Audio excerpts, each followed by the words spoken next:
Alright, so this is going to be my Mack Skip tutorial video that I'm going to be including in my route document for SMRPG low level. I know there's going to be a couple people, or at least there were a couple people that were thinking about maybe potentially trying this out prior to the remake coming out, so I decided that I wanted to make a tutorial video. Obviously, there are tutorial videos that already exist. A lot of them go into much deeper detail than I will probably do, but I also just wanted to give sort of my take, my insight on this trick. This is a trick that you have to do if you wanted to try low level. I'm playing in Japanese. It doesn't make any difference whether or not you're playing in Japanese or in English.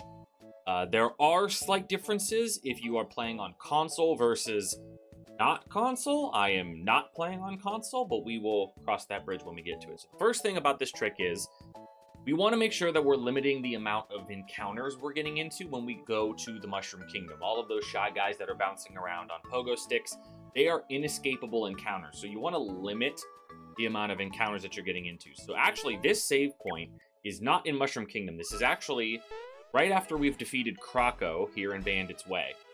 So what you're going to want to do is you're going to want to save here, and you're just going to want to make your way back to the Mushroom Kingdom. But when you get to the overworld map, and this is something you can actually do a couple times during the route, instead of just going right back into the Mushroom Kingdom, this is the Mushroom Kingdom, you're actually going to scroll one more over to Mushroom Way and then back. Then you're going to go into the Mushroom Kingdom, and it's going to spawn you here. And the reason we want to spawn here is because if we hold upright diagonally, and run, we can get all the way through about halfway into the first room of the castle, and no enemies will touch us. So if I just unpause here and run through to right about here, no one will touch us. Now this guy that's kind of standing there, just stationary, bouncing up and down, we will run into him if we just keep going.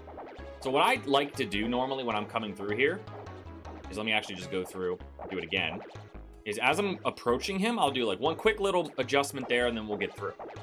Now, you do want to stop here for like a brief moment just to make sure none of those guys, these two jumping around, are in your way. Again, because you cannot run from these encounters. You just go right through. And here I'm actually going to enable, let me make sure that I'm clicked on the right thing. I'm going to enable my input display, because this is actually where we're going to be doing the trick. I'm also just going to load up my save state. So I'm going to do a couple of these very quickly. Again, for me, I've done this trick so many times, I'm not really even looking at the visual cues for the majority of the time. It's more of a rhythm thing for me. So here, we're just going to start here lined up, and then we're just going to see how many we can get in a row. I might still fail a couple of these, especially if you're trying to go really fast. It's easy to fail it, so let's see how many we can get. That's going to be a fail. I think I might have actually hit a dead frame there. That time I actually landed on top, but I was too far in. Here we go. That's a success. Try to get a couple more.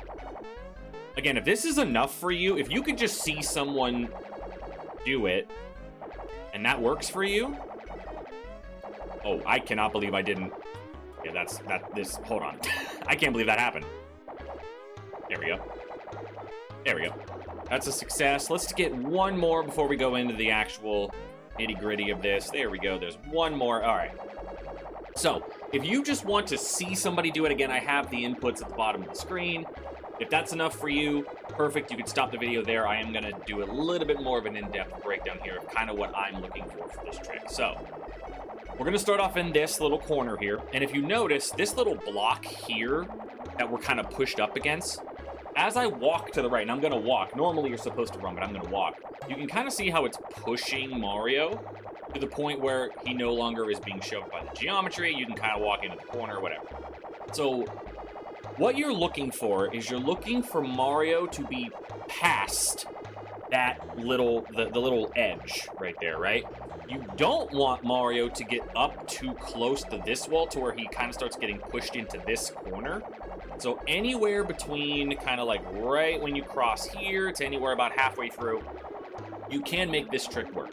It's a little different based on where you jump and kind of where you get stuck in this guy, the little shy guy here. But let me try to recreate. I'm not going to walk, because if you walk, it's a little harder to get into it. I really do suggest once you learn this like visual setup, just run and jump into the shy guy.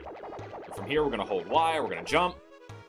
And that actually means, I think that actually I was a little too far. I was too far again. I'm actually not jumping soon enough. There we go. So you see how I'm stuck here? You can just keep, if you really want to practice this, you could just keep in this position if you want. Now, what I look for here is I look for Mario's nose. You can kind of see just a little bit of Mario's nose is poking out. You can see it as the Shy Guy jumps up and down. From here, what you're going to want to do is you're going to keep holding Y, which is run. You're going to keep holding right, and you're going to jump. There are some dead frames here, meaning there are a couple frames in the animation where, like, you just can't land on top of the Shy Guy, and you'll just jump straight through him. If you jump when he's at the absolute apex of the bounce, you won't get on top of him, and if you bounce, or if you jump at the lowest point of the bounce, you're going to jump clear over him. So, general, again, I don't really use the visual cues here, but what I try to go for is either as he's going down, or as if he's coming up. That's when I try to time the jump. So, with this setup, we're just going to jump. Now we're going to get on top. Okay, so I suggest if you're using not console, make a save state when you enter the room, and also make a save state here, because that's the hardest part of the trick. Getting on top of this dude's head is the single hardest part. You can jump right from this spot if you want to. I don't like doing that. I like to give myself a little bit more room just to avoid all of the invisible stuff, the invisible triggers and things. So what I do is I do 3 quick micro adjustments. I just go down, left, down.